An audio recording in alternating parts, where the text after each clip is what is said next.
नमस्कार व्यूअर्स, आपका स्वागत है रेडियो द्वारका में। मेरे साथ डॉक्टर BL शेरवाल हैं।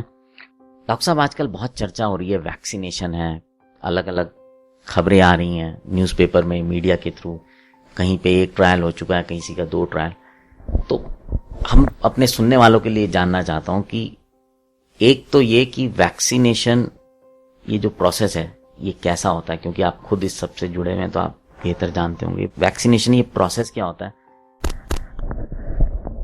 विशाल जी, जब भी कोई इन्फेक्शियस डिजीज होता है तो उसका जो तरीका है, एक तो कोई हमारे पास दवा हो उसको ठीक करने के लिए, और उसके बाद हम चाहेंगे कि कोई ऐसी चीज हो कि वो बीमारी हो ही ना, तो वो प्रिवेंशन का काम करते हैं, उसी को हम वैक्सीन बोलते हैं।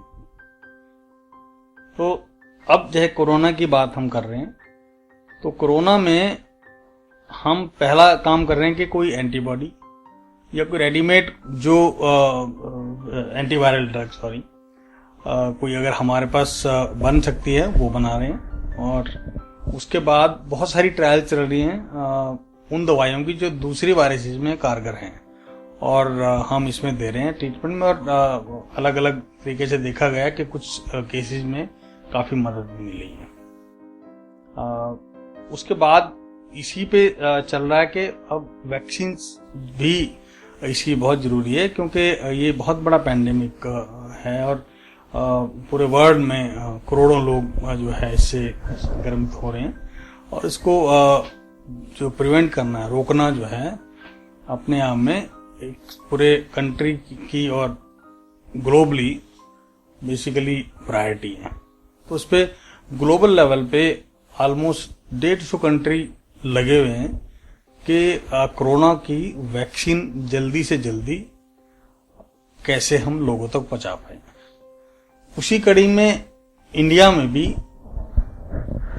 काफ़ी सारी कंपनियां जो हैं वो आगे आई हैं, और मेड इन इंडिया के अगर मैं कहूँ कि ये थीम लेके चल रहे हैं कि अगर हम हिंदुस्तान में की वैक्सीन बनाएं या किसी के साथ कोलैबोरेट करके बनाएं, तो वो जल्दी जो हमारी पॉपुलेशन के हिसाब से, कंट्री के हिसाब से बहुत जल्दी हमें वैक्सीन मिल सकती है।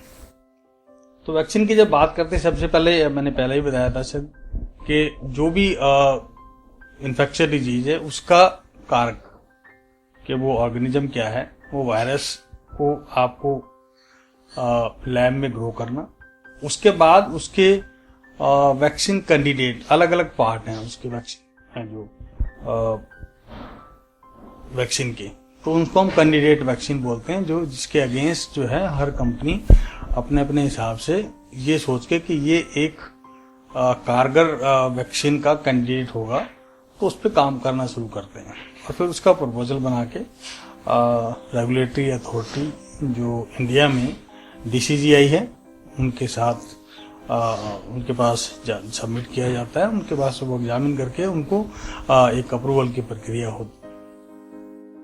उसके बाद जो है ना, फिर अगर अप्रूवल मिलती है तो फिर उसको हम प्लान करते हैं कि पहले जो है वो एनिमल स्टडीज जो करते हैं, अगर उनमें ठीक कुछ रिस्पांस मिलता है then they plan for human trial.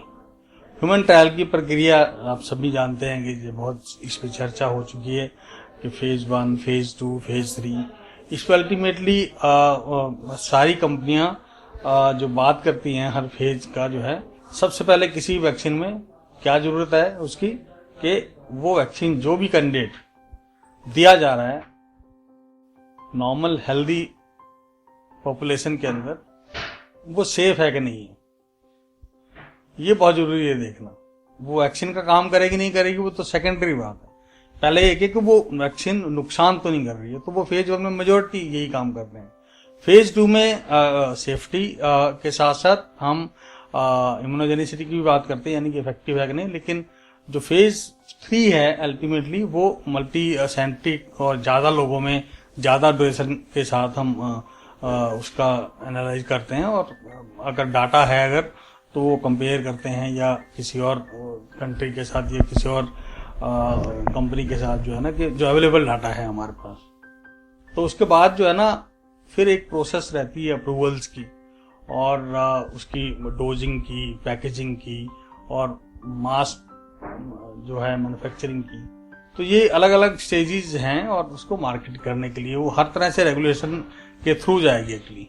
उसके अंदर बहुत सारी बॉडीज हैं, डाटा सेफ्टी बीच में आता है। अगर वो इनिशियली आपने जो स्टडी की है, अगर वो डाटा सेफ्टी बोर्ड के पास जाएगा, उनको लगेगा कि सेफ है तभी अप्रूवल देंगे। तो अलग अलग स्टेजेस पे जो है चेक्स हैं। तो वो कोई भी स्टेप जो है कितनी भी जल्दी हो, वो स्टेप कभी एस्केप नहीं किया जा सकता, क्योंकि इसके अंदर लोगों की सेफ्टी बहुत जरूरी है और जो है इसके बाद ही हम इसको किया जा सकता है। तो एक तो तरीका ये मैंने बताया आपको कि कैसे हम करते हैं। और इसके अंदर जो इंडिया में आज की डेट में कोई 10 से ज़्यादा कैंडिडेट पे काम कर रहे हैं। और जैसे आपने न्यूज़ में भी सुना होगा, 2-3 कंपनियां काफ़ी क्लेम कर रही हैं कि हम ऑलरेडी फेज 1 फेज 2 की स्टडी कर रहे हैं। जैसे अभी भारत बायोटेक है, उस पे काम एक कोवैक्सीन करके, आपने अभी सुना होगा कि all India institute, PGI Rohtak और पटना या और जो इंस्टीट्यूट हैं इस पे काम कर रहे हैं। फेज 1 फेज 2 के लिए एप्लीकेशन लोगों से इच्छा जाहिर कराई थी और उनको वो दी जा चुकी है और वो उत्साहवर्धक है। फेज 1 की अगर बात करें तो काफ़ी लोगों में दिया जा चुका है, जो लिमिटेड लोगों में देते हैं। उसके बाद जो है कुछ कंपनियां हैं फेज 2 या फेज 3। एक कंपनी अभी आपने देखा होगा कि ऑक्सफोर्ड यूनिवर्सिटी के साथ मिलके एस्ट्राजेनेका करके कंपनी है, जो हमारे यहाँ इंडिया में सीरम इंस्टीट्यूट ऑफ इंडिया के साथ मिलके फेज 3 में ट्रायल कर रही है। तो फेज 3 काफ़ी एडवांस वो मानते हैं। तो इनका अपना अपना क्लेम है। जैसे भारत बायोटेक का पहले आया था कि हम अगस्त तक इंडिया में वैक्सीन को मार्केट कर देंगे या अवेलेबल हो जाएगी। तो वो अभी लगता नहीं है, वो बहुत ही जो है ना वो था कि भाई हो सकता है कि हो जाए, लेकिन इतनी जल्दी ऐसा लगता नहीं है। ऐसी जो है ऑक्सफोर्ड यूनिवर्सिटी का भी अपने पढ़ा हुआ कि नवंबर दिसंबर तक हम बन जाएंगे। लेकिन जब ये हम बात करते हैं फेजेज की, तो उसको कितना भी आप कट कर लीजिए, तब भी जो है ना साल से कम कभी हो नहीं सकता। यूजली 1 ईयर जो है या 2-3 महीने और ऊपर लग जाएंगे। तो कभी भी जो है ना मुझे लगता नहीं इससे जल्दी ये जो है वैक्सीन आ पाएगी। तो मतलब अगर अभी इस तरह की जो बातें हो रही हैं कि इस समय तक वैक्सीन आ जाएगी, तब तक वैक्सीन आ जाएगी, ये बहुत प्रीमेच्योर है और अभी अभी इसमें आने में थोड़ा सा समय लगेगा। नहीं, अभी तक जो वैक्सीनेशन का जो प्रोसेस है आज की डेट में अगर हम देखें, तो कोई भी किसी का भी स्टेज 3 का डाटा हमारे पास नहीं है। स्टेज 3 का डाटा अगर होगा तो उसके बाद भी 5-6 महीने तो कहीं गए नहीं। तो इतनी जल्दबाजी में रेगुलेटरी अथॉरिटीज के पास जाना, उसके बाद उसको एनालाइज करना, एक्सेस करना, क्योंकि वो अल्टीमेट अथॉरिटीज की भी है। तो इसलिए मुझे नहीं लगता कि जो अक्टूबर या हम नवंबर की बात कर रहे थे वो होगा। लेकिन हाँ, प्रयास जारी हैं। हो सकता है कि अगर बहुत अच्छे रिस्पॉन्सेस हों, बहुत अच्छे जो है ना स्पीड से भी काम करें हम, लेकिन जब आप ह्यूमन बॉडी की बात करेंगे, उसके अंदर जो प्रोसेस है उसका तो वो वेट करना ही है, और देयर आर स्टेजेस। तो इसलिए उसको बाईपास नहीं किया जा सकता जहां पर भी होगा। तो मेरा ये मानना है कि अनदर 6 मंथ तो हम मतलब मान ही नहीं सकते। तो लेट अस सी, हम होप करते हैं कि अगले मार्च अप्रैल तक कोई वैक्सीन जो है हमारे पास उपलब्ध।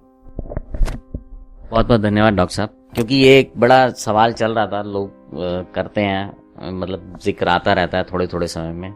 बहुत बहुत धन्यवाद आपका कि आपने एक्चुअली इसमें हमें जो डिटेल्स बताई कि किस तरह से चलता है, क्या प्रोसेस है।